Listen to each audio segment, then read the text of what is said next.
अस्सलामुअलैकुम नाज़रीन कराम, नई वीडियो में आपको खुश आमदीद कहते हैं। इस वक्त एक जानिब तो मुल्क में आपके सामने है कि किस तरह से लाकानूनियत का राज है, आइन और कानून की पामाली हो रही है। बड़ी अहम तरीन डेवलपमेंट्स हैं इस वक्त पाकिस्तान के, जो हालात बन चुके हैं अनफॉर्चुनेट हैं, लेकिन इन हालात में बहुत से तज़ादात पाकिस्तान के निज़ाम के वो भी सामने आते जा रहे हैं। एक जानिब तो सुप्रीम कोर्ट ऑफ पाकिस्तान में एक बहुत बड़ा कदम उठ गया है और वही ख़दशा जो कुछ अरसे से, जब से काजी फ़ाइज़ ईसा ने अपनी कुर्सी संभाली है बतौर चीफ जस्टिस, उस वक़्त से लेके जो ख़दशात जन्म ले रहे थे कि सुप्रीम कोर्ट के कुछ जजेस को फ़ारिग कर दिया जाएगा, उस हवाले से पहला कदम उठा है। जबकि दूसरी जानिब जनरल फैज़ हमीद की गिरफ़्तारी के हवाले से भी एक अहम तरीन डेवलपमेंट है। हुकूमत ने फैज़ाबाद धरना केस, आपको पता है कि उस पर इम्प्लीमेंटेशन की काजी साहब ने रिपोर्ट मांगी थी और ये इम्प्लीमेंटेशन बड़े अरसे से नहीं हुई। अब एक जानिब तो मियाँ नवाज़ शरीफ वापस आ गए हैं और इमरान खान के लिए भी मुश्किलात मियाँ साहब की वापसी के बाद बढ़ती जा रही हैं। इमरान खान और शाह महमूद कुरैशी से एक नई तफ्तीश का आगाज़ हो चुका है। GHQ, इससे पहले कोर कमांडर हाउस हमला केस, अब GHQ हमला केस में भी इमरान खान के गिर्द घेरा तंग किया जा रहा है। वहीं दूसरी जानिब जनरल फैज़ हमीद के लिए भी कुछ अच्छी खबरें नहीं हैं। तो ये सारी की सारी डेवलपमेंट्स मैं आपके सामने इस वीडियो में रखूँगा। और इस वक्त निज़ाम डट के खड़ा है, सिस्टम रिएक्ट भी कर रहा है, सिस्टम अपनी ताकत भी दिखा रहा है कि हम जो चाहते हैं वही होगा, आइन और कानून बेशक भाड़ में जाए लेकिन होगा वही जो स्क्रिप्ट में है। अब एक जानिब आपको पता है कि साबिक chief justice of Pakistan Umar Ata Bandial ने सिविलियंस के मिलिट्री कोर्ट्स में ट्रायल पर अपीलें समात के लिए मुकर्रर की लार्जर बेंच बनाया। काजी साहब उस बेंच से ये कह के अलग हो गए कि प्रैक्टिस एंड प्रोसीजर एक्ट का जब तक फैसला नहीं होता मैं नहीं बैठूंगा। बंदयाल साहब के दौर में उसका फैसला नहीं हो सका। काजी साहब ने प्रैक्टिस एंड प्रोसीजर एक्ट का फैसला किया। 3 रुकनी टॉप मोस्ट जजेस की कमेटी ने 5 रुकनी बेंच बनाया। जस्टिस एजाजुल एहसन की सरबराही में बेंच ने बड़ा खड़ाक किया। 5-0 से यह फैसला दिया कि सिविलियंस का मिलिट्री कोर्ट में ट्रायल कलअदम है। बंदयाल साहब के दौर में कुछ सहाफ़ियों ने ताकतवर हलकों के हवाले से यह दावा भी किया कि सिविलियंस का मिलिट्री कोर्ट में ट्रायल तो होगा, चाहे बंदयाल साहब ये फ़ैसला दे देते हैं, बंदयाल साहब की सुप्रीम कोर्ट ये फ़ैसला दे देती है, फिर भी उस पर जैसे पिछले बंदयाल साहब के फ़ैसलों पर अमल दरामद नहीं हुआ, इस पर भी नहीं होगा। ये कुछ सहाफ़ियों ने नैरेटिव बनाया। लेकिन अब चूँकि काजी साहब की अदालत है और काजी साहब के साथ क्या कन्फ्रंटेशन होती है या काजी साहब ख़ुद भी कोई स्टैंड लेते हैं या नहीं, ये एक बहुत बड़ा सवाल है और ये भी जवाब तलब है। लेकिन अब गवर्नमेंट ने अपनी पोजीशन वाज़े कर दी है और आपको पता है कि अनवारुल हक काकड़ हैं क्या और कितने बाइख्तियार निगरान वज़ीर आज़म हैं। तो उन्होंने फ़ौजी अदालतों में सिविलियंस के ट्रायल पर सुप्रीम कोर्ट के फ़ैसले के ख़िलाफ़ अपील दायर करने का ऐलान किया है। ये ख़बर मैंने परसों भी आपके सामने रखी थी ज़राए के हवाले से और अब वज़ीर आज़म ने ख़ुद इसकी तस्दीक कर दी है। एक निजी TV प्रोग्राम में गुफ्तगू करते हुए अनवारुल हक काकड़ ने कहा कि फ़ौजी अदालतों के ख़िलाफ़ फ़ैसले पर अपील करेंगे क्योंकि कानून में तब्दीली का हक़ पार्लियामेंट के पास है। उनका कहना था कि मैं इस मुल्क का शहरी हूँ और बतौर निगरान वज़ीर आज़म मीडिया के हवाले से कोई कंट्रीब्यूशन कर दूँ तो कोई कबाहत नहीं है। फिर उन्होंने कहा कि हम फ़ौजी अदालतों में सिविलियंस के ट्रायल पर सुप्रीम कोर्ट के 5 रुकनी बेंच का जो फैसला है उसके ख़िलाफ़ अपील दायर करने जा रहे हैं। तो निगरान हुकूमत ने पोजीशन ले ली है और सुप्रीम कोर्ट के फैसले की इम्प्लीमेंटेशन नहीं होगी क्योंकि अपील में चला जाएगा। अब देखना यह है कि काजी साहब लार्जर बेंच कैसा बनाते हैं और क्या लार्जर बेंच जो समात पर अपील करेगा प्रैक्टिस एंड प्रोसीजर एक्ट के नाफिजुल अमल होने के बाद, उसमें भी देखना पड़ेगा कि मामला किधर जाके रुकेगा और क्या सूरत हाल बनती है। दूसरी जानिब जस्टिस काजी फ़ाइज़ ईसा के हवाले से ये बात सामने आ रही थी कि काजी साहब एक तो 2 जजेस की मज़ीद तैनाती करेंगे। 17 जजेस की सुप्रीम कोर्ट में जगह है जबकि 15 जजेस इस वक्त सुप्रीम कोर्ट में हैं, 2 सीटें खाली हैं। उसके लिए भी सुप्रीम जुडिशल कौंसिल का इजलास काजी साहब ऑलरेडी बुला चुके हैं। अब काजी साहब के जो बड़े कसीदा गो सहाफ़ी हैं वो भी बातें करते थे कि सुप्रीम कोर्ट से बहुत से जजेस बैक मारेंगे, वो हाई कोर्ट तक जाएंगे और फिर ऐसे जिनका सीनियोरिटी बनता है वो आएंगे। जो जजेस काजी साहब के हम ख्याल नहीं हैं उनके लिए मुश्किलात होंगी। अब यहाँ पर एक बहुत बड़ी डेवलपमेंट हुई। सुप्रीम जुडिशल कौंसिल ने जस्टिस मज़ाहिर अली अकबर नकवी को उनके ख़िलाफ़ सामने आने वाली शिकायत पर शो कॉज नोटिस जारी करते हुए जस्टिस मज़ाहिर अली अकबर नकवी से जवाब तलब कर लिया है। ज़राए का बताना है कि चीफ जस्टिस ऑफ पाकिस्तान काजी फ़ायज़ ईसा की सरबराही में होने वाले सुप्रीम जुडिशल कौंसिल के इजलास में सुप्रीम कोर्ट के जस्टिस मज़ाहिर नकवी और साबिक chairman NAB justice retired Javed Iqbal के खिलाफ आने वाली शिकायत का जायज़ा लिया गया। ज़राए के मुताबिक सुप्रीम जुडिशल कौंसिल ने शिकायत पर जस्टिस मज़ाहिर नकवी को शोकॉज नोटिस जारी करते हुए उनसे 10 नवंबर तक जवाब तलब कर लिया है। उन्हें 14 दिन दिए गए हैं कि वो इसमें अपना जवाब जमा करवा दें।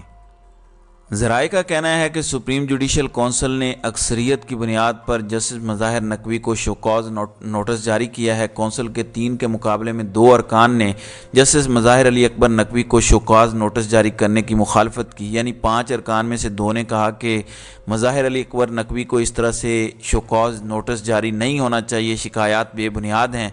तो अब 3 अरकान की मेजोरिटी से मज़ाहिर अली अकबर नकवी के ख़िलाफ़ ये पहला कदम उठाया। याद रहे कि पाकिस्तान बार कौंसिल ने जस्टिस मज़ाहिर नकवी की मुबैना ऑडियो लीक पर उनके खिलाफ रेफरेंस दायर किया था। ज़राए का कहना है कि attorney general supreme judicial council के आइंदा इजलास में बतौर प्रोसिक्यूटर पेश होंगे, जबकि जस्टिस मज़ाहिर नकवी की कार्रवाई खुली अदालत में चैलेंज करने का इख्तियार भी हासिल है। बतौर जज मुस्ताफ़ी होने पर जस्टिस मज़ाहिर नकवी पेंशन और दीगर मराआत के हकदार होंगे, यानी अगर वो इस्तीफ़ा दे देते हैं। लेकिन अगर ये रेफरेंस आगे चलता है और इसी तरह पे काजी साहब को भी विक्टिमाइज़ किया गया, मैंने कल ये बात की थी कि आज देखते हैं कि काजी साहब अपने साथी जज के साथ क्या करते हैं, किस तर्ज पर काम करते हैं और क्या मामलात चलते हैं। तो ये एक बड़ी अहम तरीन डेवलपमेंट है। दूसरी जानिब साइफर केस की समाअत करने वाली खुसूसी अदालत ने 9 मई वाक़यात से मुतल्लिक रावलपिंडी में मुकदमात पर पुलिस को इमरान खान और शाह महमूद कुरैशी से तफ्तीश की इजाज़त दे दी है। रावलपिंडी पुलिस के अफसर साइफर केस की समाअत करने वाले खुसूसी अदालत में पेश हुए, जो ऑफिशियल सीक्रेट एक्ट के तहत खुसूसी अदालत कायम की गई है, जो इमरान खान का ट्रायल भी कर रही है। उस अदालत में रावलपिंडी पुलिस के अफसर पेश हुए। पुलिस अफसर ने कहा कि इमरान खान और शाह महमूद कुरैशी को अडियाला जेल में शामिल तफ्तीश करना है। उस पर जज अबुल हसनात जुल्करनैन ने इस्तफसार किया कि क्या इससे कबल इमरान खान और शाह महमूद कुरैशी को शामिल तफ्तीश किया गया। तो पुलिस अफसर का कहना था कि दोनों को शामिल तफ्तीश नहीं किया गया, शरीक मुलज़मान के बयानात पर शामिल तफ्तीश करना है। हमारे पास 9 मई वाक़यात से मुतल्लिक FIA की रिपोर्ट भी मौजूद है। 9 मई के लाहौर वाले केसेस में इमरान खान को शामिल तफ्तीश किया गया था। इस हवाले से हज़ारों सफ़ात पर मुश्तमिल चालान भी इमरान खान के ख़िलाफ़ तैयार है और उसमें इमरान खान को कसूरवार करार दिया गया है। वो केस साइफर के बाद अगर ज़रूरत पड़ी तो उसे यूज़ किया जाएगा। तो जज ने इमरान खान और शाह महमूद कुरैशी के ख़िलाफ़ दर्ज मुकदमात का जायज़ा लिया।